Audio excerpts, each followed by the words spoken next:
오늘 전도사님은 대학교를 잘 가는 것보다 예수님과 함께하는 것이라는 설교 제목으로 함께 말씀을 나눠보려고 합니다. 여러분들은 소연아, 여러분들은 억울한 일을 당한 경험들이 있죠? 네, 한 번씩은 다 있을 겁니다. 전도사님도 평소에 이렇게 울고 이런 스타일이 아니에요. 굉장히 강한 사람이기 때문에 울고 이런 스타일이 아닌데, 저희 울 때가 언제냐면 억울한 일을 당했을 때 그때 좀 눈물이 나오는 것 같습니다. 그런데 여러분, 이 세상에서 가장 억울한 일을 당한 사람은 과연 누구일까요? 뭐야? 이 답변을 원한 건 아니었는데 잠시만.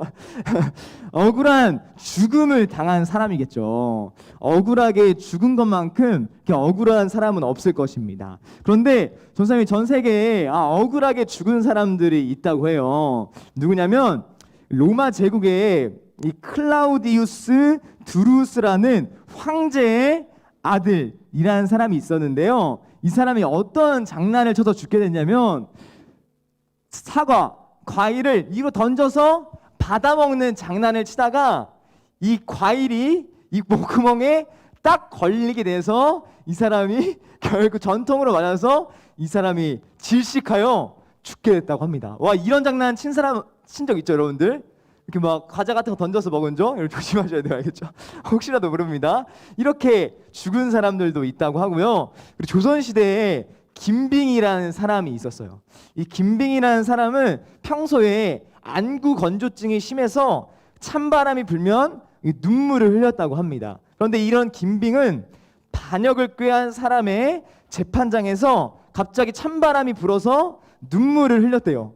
그런데 이것으로 인해 너가 역적을 위해 우는구나, 역적을 위해 눈물을 흘린다 라고 생각해서 이 사람이 끌려가서 죽게 되었다고 합니다. 여러분들, 얼마나 억울한 죽음입니까 이게. 여러분, 이런 경험, 이걸 보면서 전사님은 내가 당한 억울한 일은 진짜 억울한 것도 아니다, 이렇게 황당하고 억울한 일이 있을까라는 생각을 하게 되었습니다. 오늘은 그래서 이 죽음 중에서도 우리가 계속 예수님에 대해서 배우고 있는데, 예수님의 죽음에 대해서 오늘은 이야기를 해보려고 합니다. 가은이 더워? 안 더워?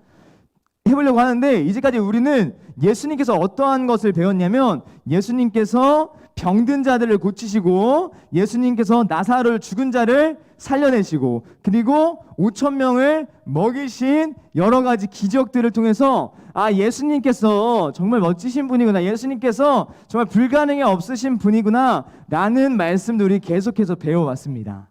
그런데 오늘은 예수님의 죽음에 대해서 먼저 우리가 알아보려고 합니다. 우리 먼저 오늘 본문 말씀 26절을 같이 함께 한 목소리로 읽어보도록 하겠습니다. 시작. 이에 바라바는 그들에게 놓아주고 예수는 채찍질하고 십자가에 못 박히게 넘겨주니라.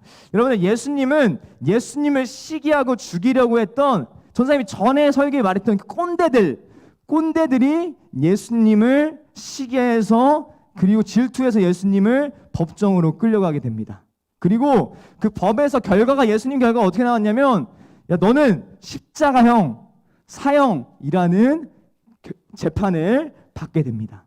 그리고 가장 먼저 뭐를 맞으셨냐면 채찍을 맞으셨어요. 근데 이때 당시에 이 채찍은 우리가 생각하는 채찍이 아니었습니다. 예수님께서는 어떠한 채찍으로 맞으셨냐면 이러한 채찍으로 맞으셨어요.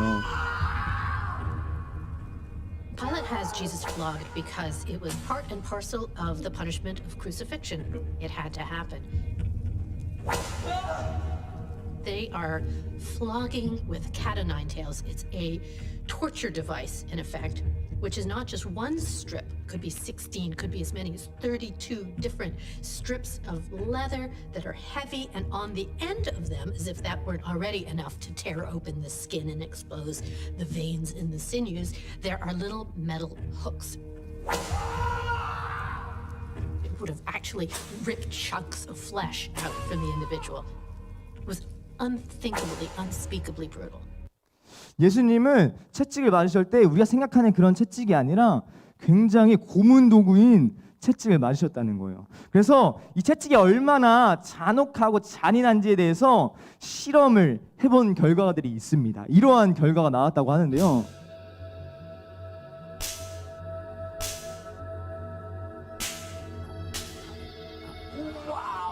There's islands of bone just free floating. Yeah. Yeah? Yeah. Okay. I mean, it's completely pulpified. So, I mean, the impacts are so severe. You have rib fractures, anterior lateral, but you also have more posterior. Oh, look at that. They are complete fractures. 네, 여러분 성경에서는 이 채찍을 맞았다라고 나오지만 이거는 그냥 채찍을 맞은 것이 아니에요. 갈비뼈가 부서지는 고통을 당하셨고 살점이 떼어내지는 잔혹한 고문을 예수님께서 당하셨다는 거예요. 여러분 오늘 아까 전에 본문 말씀 읽었을 때 채찍을 당하시고 어떻게 됐다고 했죠? 십자가에 못 박히러 가셨다라고 나와 있습니다. 여러분 우리 십자가에 대해서도 우리가 다시 한번 생각해 볼 필요가 있어요. 우리 교회에서 예수님께서 우리를 위해서 십자가에 못 박히셨다라고 얘기를 하지만 이 형벌은 가장 최악의 범죄자들에게만 행해지는 형벌이었습니다. 그래서 십자가 형벌은 이러한 모습을 갖추고 있는데요. 전사님 영상을 이렇게 준비해봤습니다. 같이 이렇게 봐주시면 감사하겠습니다.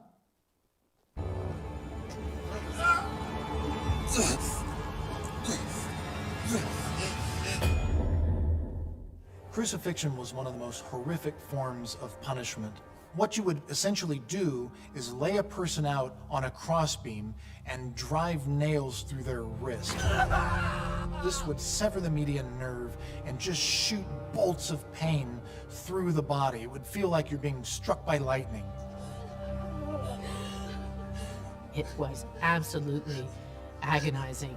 We all use the word excruciating. Excruciating is the word for it. It is, in fact, the word that means ex crucis, from the cross. The word itself points to crucifixion.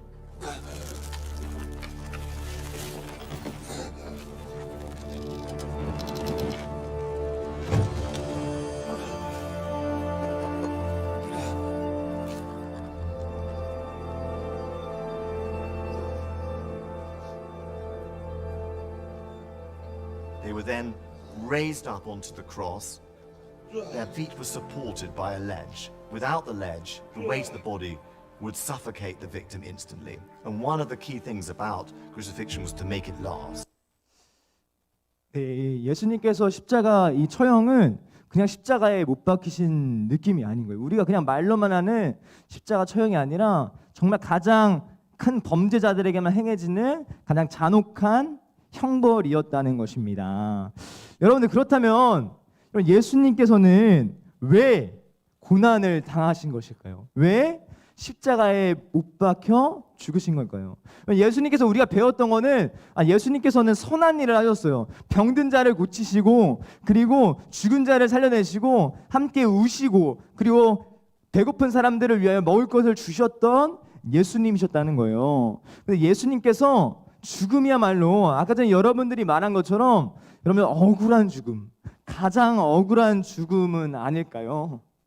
성경은 여러분들 이 죽음은 억울한 죽음이 아니라 이것 때문에 예수님께서 고난을 당하셨다라고 이야기를 하고 있습니다. 이렇게 이야기를 하고 있습니다. 그가 찔림은 우리의 허물 때문이요 그가 상함은 우리의 죄악 때문이라. 그가 징계를 받음으로 우리는 평화를 누리고 그가 채찍에 맞음으로 우리는 나음을 받았도다. 성경은 뭐라고 말하고 있냐면 아무런 죄가 없으신 예수님께서 죽으신 이유는 그냥 억울한 죽음이 아니라 황당한 죽음이 아니라 우리의 죄악 때문이라고 말하고 있는 거예요. 채찍에 맞음으로 우리가 나음을 얻었다고 말하는 거예요. 예수님께서 십자가에 못 박히심으로 우리의 죄가 사해졌다고 생명을 얻게 되었다고 이야기를 하고 있는 것입니다. 여러분 우리는 모두 죄를 짓고 죄인으로 살아갑니다. 그리고 죽을 수밖에 없는 영혼들을 위해서 예수님께서 십자가에 죽으심으로 인하여 우리에게 생명을 주셨다는 거예요. 예수님께서 채찍질 그 고통스러운 형벌을 당하고 십자가에 못 박히신 이유는 여러분 다른 사람이 아니라 우리의 죄악 때문에 십자가에 못 박히셨다는 것입니다. 여러분 우리가 이 사실을 우리가 매일매일 사실 매주 기억했으면 좋겠어요. 우리가 영적 죽음에서 육체적 죽음에서 생명을 얻을 수 있는 것은 예수 그리스도의 십자가 덕분임을, 예수 그리스도의 십자가 때문임을 우리가 잘 기억했으면 좋겠습니다. 그런데 여러분들 여러분들이 이 사실을 알고 매주 정말 이 예수 그리스도가 나를 향해서 어떠한 사랑을 허락하셨는지, 어떠한 일을 하셨는지 꼭 기억하는 여러분들 되기를 간절히 소망합니다. 그런데 여러분들 오늘 본문 말씀에는 예수님께서 육체적으로 채찍에 맞으시고 십자가에 박히신 것보다 더 많이 묘사된 고통이 있습니다. 이러한 고통을 당하셨는데요. 오늘 본문 말씀 28절부터 30절까지 말씀을 함께 읽어보도록 하겠습니다. 시작. 그의 옷을 벗기고 홍포를 입히며 가시관을 엮어 그 머리에 씌우고 갈대를 그 오른손에 들리고 그 앞에서 무릎을 꿇고 희롱하여 이르되 유대인의 왕이여 평안할지어다 하며 그에게 침 뱉고 갈대를 빼앗아 치더라. 아멘. 여러분들 이것은 어떠한 행위처럼 보이나요? 육체적인 고통, 채찍을 때리는 것처럼 육체적인 고통을 의미하는 것처럼 보여요? 아니에요. 이것은 뭐냐면 여러분들 홍포를 입히는 건 뭐냐면 왕이 입는 옷들이었어요. 그거를 예수님한테 입히고 그리고 이 가시나무 면류관을 왕의 면류관처럼 씌우는 거예요. 그리고 이 갈대를 오른손에 주는 거는 왕의 통치, 황제들이 쓰는 가지고 다니는 통치하는 상징을 뜻합니다. 그러니까 뭐라고 하냐면 왕처럼 해놓고서 야 너가 유대인의 왕이냐? 야 조롱하고 비난하고 멸시하는 행위를 하고 있다는 거예요. 예수님께.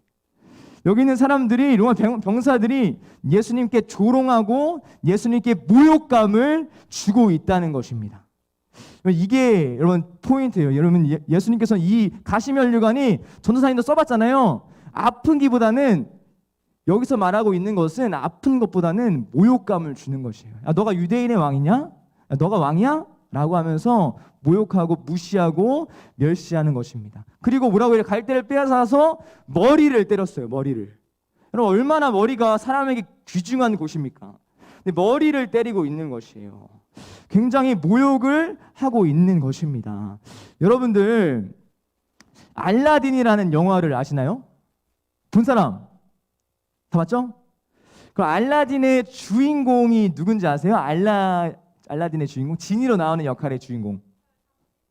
자스민 여자고 그 저기 지니로 나오는 사람이 누군지 알아요? 바로 흑인 배우 윌 스미스라는 사람입니다. 여러분들 알고 계시죠? 이 배우가 시상식에서 이러한 행동을 하였습니다. 어떤 행동이었냐면 이러한 행동이었어요.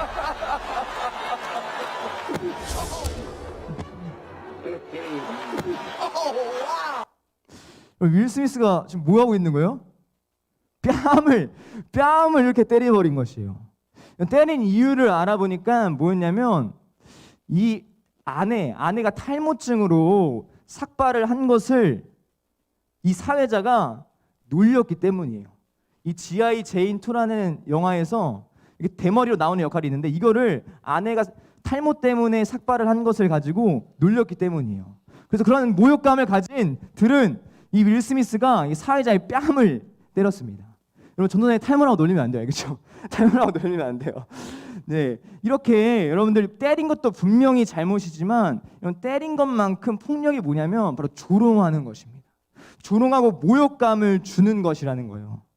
그런데 예수님께서는 이것보다 더한 수치와 모욕을 받으셨다는 거예요. 머리를 때리고 침을 뱉고 이러한 모욕을 당했다는 거예요. 여러분 그런데 성경은 예수님께서 당한 수치와 모욕에 대해서 이렇게 이야기를 하고 있습니다. 우리 히브리서 12장 2절 말씀을 함께 읽어보도록 하겠습니다. 시작. 믿음의 주여 또 온전하게 하시는 이인 예수를 바라보자. 그는 그 앞에 있는 기쁨을 위하여 십자가를 참으사 부끄러움을 개의치 아니하시더니 하나님 보좌 우편에 앉으셨느니라. 여러분들 예수님께서는 이런 치욕과 모욕을 당하셨는데 뭐라고 말하냐면 부끄러움을 개의치 않으셨대요. 이게 무슨 말이냐면 내가 부끄럽지만 참아낼게, 인내할게, 이런 내용이 아니에요. 그러니까 부끄럽지 않았다는 거예요. 아니 치욕스럽지 않았다는 거예요. 모욕감을 들지 않았다는 거예요. 여러분 전도사님 같으면 그런 행위를 당했으면 집 밖에 나가지도 못할 거고 너무 부끄러워서 너무 창피해서 너무 힘들 것 같습니다. 그런데 오늘 예수님께서는 그런 모욕과 수치를 당했음에도 불구하고 부끄러워하지 않았다는 거예요. 창피해하지 않았다는 거예요. 수치스럽게 느끼지도 않았다는 것입니다. 여러분 어떻게 예수님은 그런 모욕과 수치감을 당하셨는데도 불구하고 어떻게 하면 부끄러워하지 않으셨을 수 있을까요? 그것은 바로 하나님 우편의 보좌 우편이라는 이 기쁨을 바라보셨다는 것입니다. 여러분 이게 무슨 말이냐면 예수님께서 이 땅에 다른 사람의 시선, 다른 사람의 영광을 바라보셨다면 여러분 예수님께서는 부끄러워하셨을까요? 안 하셨을까요? 부끄러워하셨을 것입니다. 그런데 예수님께서 바라보셨다는 건 뭐였냐면 하나님의 보좌 우편을 바라보셨다는 거예요. 이 땅의 영광이 아니라 하늘의 영광을 바라봤다는 것입니다. 여러분들 우리는 이런 많은 부끄러움과 창피함이 있습니다. 어떤 창피함이냐면 다른 친구들의 집은 나보다 집이 좋은 것처럼 보이고 다른 집의 가정환경은 우리 집 가정환경보다 더 좋은 것처럼 보이고 다른 사람의 시선에 다른 사람의 인기에 부러워하고 내 인기와 비교해서 창피해하고 부끄러워할 때가 너무나도 많다는 것이에요. 그러나 예수님께서는 어떠하셨냐면 하나님 보좌 우편을 생각하자 부끄러워하지 않으셨다는 것입니다. 우리는 좋은 신발을 신지 못했다고 해도 돈이 없다고 해서 다른 사람보다 공부를 못한다고 해서 여러분 우리는 비교 의식을 느끼고 그것에 대해 창피하고 부끄러워합니다. 그러나 그 창피하고 부끄러워하지 않을 수 있는 것은 바로 하나님과 함께할 예수님과 함께할 그 하늘의 영광을 바라보는 것입니다. 그리고 그것을 꿈꿀 때 우리는 이런 것을 부끄러워하지 않을 수 있는 것이에요. 여러분들은 어떠한 것에 가치를 두고 기준을 두고 살아가고 있나요? 여러분들 브랜드 있는 옷들, 또 멋진 옷들, 멋진 신발, 멋진 돈들, 그리고 공부를 잘하는 것에 기준과 가치를 두고 있나요? 그렇다면 다른 사람과 비교해서 너무 부끄럽고 창피할 수도 있습니다. 그러나 여러분들 하늘의 영광을 바라보고 있다면 내가 부족해도 부끄럽지 않은 거예요. 창피하지 않을 수 있는 것이에요. 나는 공부를 못해서, 나는 친구들이 없어서, 나는 위대한 옷들이 없어서, 나는 SNS 친구들이 많이 없어서, 나는 우리 집이 가난해서 이런 것이 기준이 되어서 여러분들은 창피한가요? 우리가 예수님을 바라봐야 합니다. 우리가 죽고 나서의 하나님과 함께할 그 영광을 바라볼 때, 그것을 목적을 두고 살아갈 때 우리는 여러분들 부끄러워하지 않을 수 있으며 이 땅의 가치가 아닌 하늘의 가치를 바라보며 살아갈 수 있을 것입니다. 전도사님이 마지막으로 이제 얘기를 해보려고 합니다. 전도사님 최근에 부모님을 보고 왔어요. 여러분들은 부모님한테 참 잘하시죠? 잘하실 거라 믿어요. 전도사님이 불효를 했던 거 탑2가 있어요. 탑2 중에 한 가지 이야기를 좀 해보려고 합니다. 어떤 것이었냐면 전도사님이 중학교 때 졸업식이 있었어요. 졸업식이 있었는데 졸업식 날 누가 오시나요? 부모님들이 이렇게 오십니다. 그래서 꽃다발도 이렇게 받고 부모님한테 사진도 찍고 그리고 나서 밥 먹으려고 차를 탔어요. 그런데 그때 당시에 전도사님의 집이 가난했어요. 가난했어. 그래서 아버지 어머니가 어떤 차를 끌고 오셨냐면 봉고차를 이렇게 허름한 봉고차를 끌고 오신 거예요.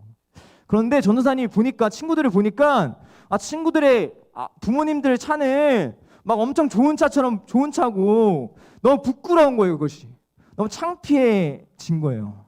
전도사님이 어떻게 했냐면 전도사님이 그 봉고차 밑에 숨어버렸습니다. 너무 부끄럽고 창피해서 다른 친구들과 비교하니까 우리 부모님이 너무 창피해가지고 저희 숨어버렸어요. 전도사님은 무슨 가치를 바라보며 살았던 것이에요? 이 땅의 가치.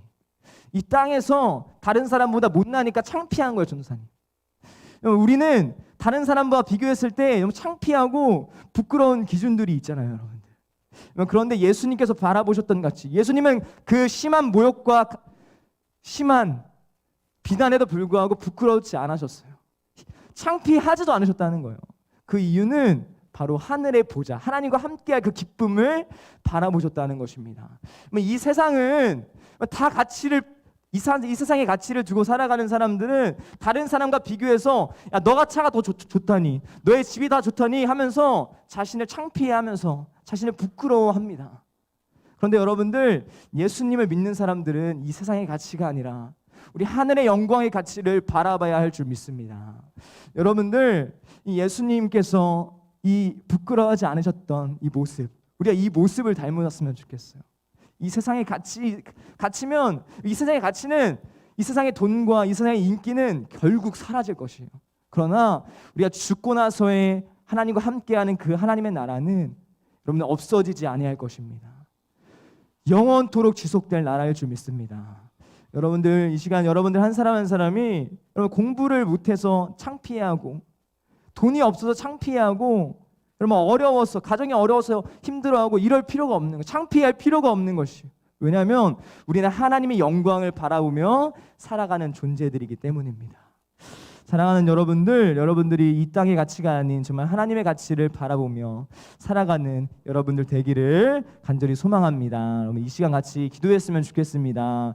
오늘 무엇을 배웠냐면 예수님께서 육체적인 고난을 당하신 것, 채찍에 맞으시고 십자가에 못 박히신 것은 우리의 죄악 때문이었습니다. 그리고 여러분들 예수님께서 모욕과 그 비난, 치욕스러움을 견딘 건 여러분 그것은 사실 우리가 당해야 할 고통이었습니다. 그러나 예수님께서 그것을 우리를 대신하여 우리의 죄를 대신하여 십자가에 못 박히셨습니다. 우리가 이 사실을 믿을 수 있게 해달라고. 또한 예수님께서 그러한 모욕과 수치를 당하셨음에도 불구하고 인내하신 것이 아니라 부끄러워하지도 않으셨어요. 창피하지도 않으셨어요. 그 비결은 이 세상의 가치를 두고 살아가는 것이 아니라 하나님의 나라라는 하나님과 함께할 그 기쁨을 바라보았기 때문입니다. 이 시간 같이 기도할 때 하나님 아버지, 내가 이 세상의 가치를 비교해보니 나에겐 창피한 것들이 너무나 많습니다. 그러나 하나님의 영광을 바라보며 이 죽고 나서의 하나님과 함께할 기쁨을 바라보며 살아갈 수 있는 마음 허락하여 주시옵소서. 또한 하나님이 예수 그리스도가 나를 위해 죽으신 그 사실을 매일매일 기억하여 하나님께 감사하며 살아갈 수 있는 내 자신이 될 수 있게 해달라고. 우리 이 시간 이 기도 제목 가지고 같이 기도하며 나아가겠습니다. 같이 기도합니다. 하나님 아버지, 기도하며